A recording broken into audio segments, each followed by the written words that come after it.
Maka dia pun lagi keluar berburu. Ibrahim datang ke rumahnya lalu bertanya pada istri dari belakang pintu, di mana suamimu? Dikatakan lagi pergi berburu. Berapa lama kira-kira biasa dia berburu? Ya sekitar sebulan baru kembali. Sering kali pergi berburu, sebulan baru kembali. Kemudian kata Ibrahim, bagaimana kehidupan kalian? Istrinya mengeluh, hidup kami susah, hidup kami gak enak, hidup kami gini. Tidak pernah lisannya mengatakan alhamdulillah. Maka kata Ibrahim, kalau suamimu kembali titip pesan bahwasanya ada seseorang yang bernama Ibrahim mencari dia dan suruh dia mengganti tiang pintu rumahnya. Pulanglah Ibrahim alaihissalam. Setelah ketemu Hajar beberapa hari lalu kembali lagi ke Palestina. Ismail AS kembali. Ismail tentu sudah tahu tentang siapa Ibrahim ayahnya, sudah tahu kisahnya dari ibunya Hajar, tapi belum pernah ketemu. Sampai saat itu belum pernah ketemu. Lalu kemudian Ismail pulang ke rumahnya, tanya istrinya, siapa yang datang? Oh ada tamu namanya Ibrahim. Apa yang dia bilang? Dia tanya masalah-masalah kita di sini. Lalu saya menyampaikan keluhan-keluhan kita semuanya, keadaan kita di sini.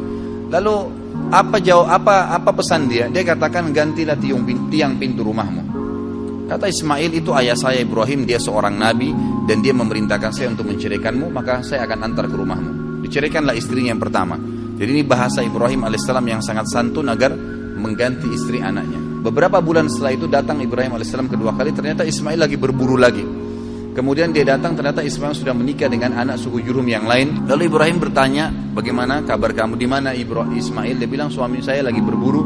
Bagaimana kehidupan kalian? Istri yang kedua ini semuanya pujian kepada Allah. Alhamdulillah hidup kami cukup, alhamdulillah kami bahagia, alhamdulillah begini. Selalu muji Allah. Maka kata Ibrahim alaihissalam, kalau suami kau kembali, katakan ada tamunya datang bernama Ibrahim dan sampaikan agar dia mempertahankan tiang pintu rumahnya. Maka Ibrahim alaihissalam pun tidak pulang ke Palestina, tinggal sama istrinya sampai anaknya Ismail pulang. Lalu bertemulah mereka. Tentu pada saat Ismail pulang ke rumahnya dulu, dia belum ke rumah ibunya. Lalu dia tanya istrinya, siapa yang datang? Dia katakan ada satu orang nama Ibrahim. Apa pesannya? Dia suruh pertahankan tiang pintu rumahnya. Tiang pintu rumahmu. Kata Ismail, itu ayah saya Ibrahim, dia seorang nabi dan dia menyuruh saya mempertahankan rumah tangga denganmu. Ringkas cerita, Ismail ketemulah dengan Ibrahim alaihissalam. Lalu mereka berpelukan. Seterusnya, setelah itu Ibrahim alaihissalam tidak kembali ke Palestina. Baru berapa hari saja ketemu dengan anaknya Ismail. Perintah yang luar biasa pada saat itu adalah disuruh Ibrahim menyembelih anaknya Ismail. Baru berapa hari ketemu anaknya sudah disuruh sembelih. Dan yang luar biasanya, perintah ini hanya datang dalam bentuk mimpi saja. Dan perlu kita tahu, para nabi-nabi kalau mimpi itu semua berita benar. Dia mimpi menyembelih anaknya. Lalu Ibrahim alaihissalam dalam surah Anbiya, dalam surah Ibrahim diceritakan, dia berkata kepada Ismail, bahwasanya saya melihat dalam mimpi saya menyembelih kamu, bagaimana pendapatmu? Inni ara fi manami anni adbahuk, fanzur madza tara. Maka Ismail menjawab dengan sangat santun, sangat baik, ya. Ya abati fa'al ma tu'mar, satajiduni insyaallah minas sabirin. Wahai ayahku, lakukanlah apa yang sebenarnya kau diperintahkan dan kau akan dapat saya termasuk orang-orang yang sabar. Akhirnya Ibrahim dan Ismail alaihissalam sepakat, ayo dah kita jalani apa perintah Allah. Dua-duanya pergi sampai ke wilayah Mina. Kalau sekarang itu tepatnya lewat lempar jumroh, ini, untuk melempar jumroh. Pada saat itu datanglah Ismail dan Ibrahim alaihissalam di 3 titik di dekat gunung Mina yang sudah diperintahkan oleh Allah dalam mimpi untuk disembelih anaknya Ismail. Dia melihat syaitan datang mencoba mengganggunya, lalu Ibrahim alaihissalam melempari 7 kerikil kecil ke arah syaitan tersebut sambil membaca Bismillahirrahmanirrahim. Di titik 1 syaitannya pergi. Di titik 2 kemudian dia datang lagi, dilempar lagi. Titik 3 juga begitu. Akhirnya setelah 3 kali dilempar tidak datang lagi syaitannya. Kemudian sampai di tempat sembelihan, kata Allah Subhanahu wa taala, falamma tallahu lil jabin. Pada saat Ibrahim sudah meletakkan leher anaknya, pedangnya sudah diangkat dan sudah diayunkan, dua-duanya sudah pasrah. Ismail sudah pasrah, Ibrahim alaihissalam sudah pasrah, jadi tidak setengah-setengah. Dan ini kita perlu juga ambil pelajaran di sini, ikhwah-akhwat sekalian. Cobaan Allah SWT itu kadang-kadang diuji iman kita sampai titik terakhir.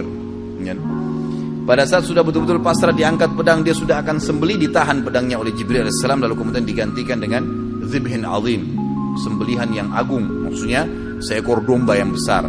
Lalu Allah mengatakan, ya Ibrahim qad saddaqtar ru'ya. Hai Ibrahim, kau sudah percaya mimpi yang telah kami kasih, maka kami akan gantikan kamu dengan sembelihan tadi. Digantilah sembelihan tersebut.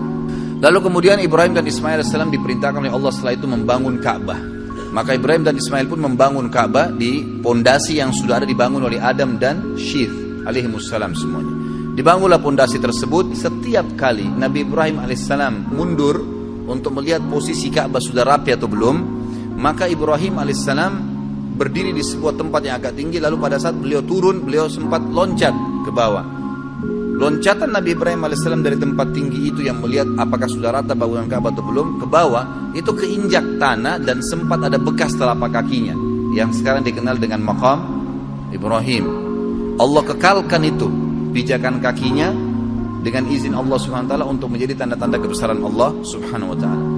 Kemudian pada saat selesai bangun Ka'bah, kata Ibrahim alaihissalam kepada Ismail alaihissalam, coba carikan saya batu yang kuat agar bisa bangunan ini kuat pondasinya, karena memang posisinya berdiri. Karena memang bangunan ini tadinya didirikan dari tanah liat yang dibasahkan lalu dikeringkan lalu kemudian disusun, jadi mudah runtuh, gitu kan.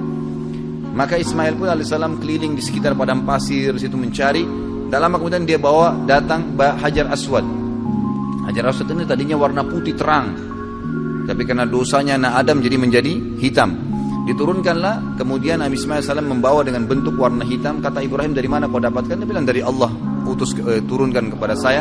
Lalu dinaikkanlah batu tersebut, ditaruh di posisi sekarang Hajar Aswad. Setelah selesai tempat tersebut, sudah ada air Zam-Zam tadi, sudah ada tempat Hajar mencari Safa dan Marwa air, sudah ada sembelihan tadi yang tidak jadi, Ka'bah sudah terbangun, sudah ada Hajar Aswad. Allah Subhanahu wa taala menyempurnakan, berkata kepada Ibrahim melalui Jibril alaihissalam, perintahkan wahai Ibrahim seluruh manusia di muka bumi agar haji. Dalam riwayat sahih kata Ibrahim alaihissalam, "Wa ma yablughu sauti?"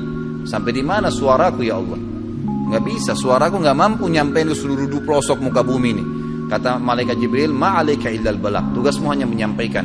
Maka Ibrahim alaihissalam pun mencari gunung tertinggi di Mekah pada saat itu. Sebagian ahli sejarah mengatakan di Jabal Rahmah yang ada di Arafah. Ringkas cerita Ibrahim alaihissalam, ada yang beriwayat mengatakan naik di atas Ka'bah lalu berteriak mengatakan, "Wahai sekalian orang-orang yang beriman, berhajilah."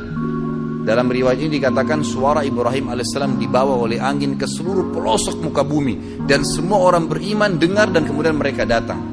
Bahkan Allah SWT menceritakan datang orang-orang tersebut sampai dhamir. Pakai dhamir itu artinya unta-unta yang kurus karena jauhnya mereka jalan, gitu kan. Diutus, datanglah mereka dalam ibadah haji. Lalu rangkaian semua tadi yang dilakukan Ibrahim alaihissalam dengan keluarganya menjadi rangkaian ibadah haji.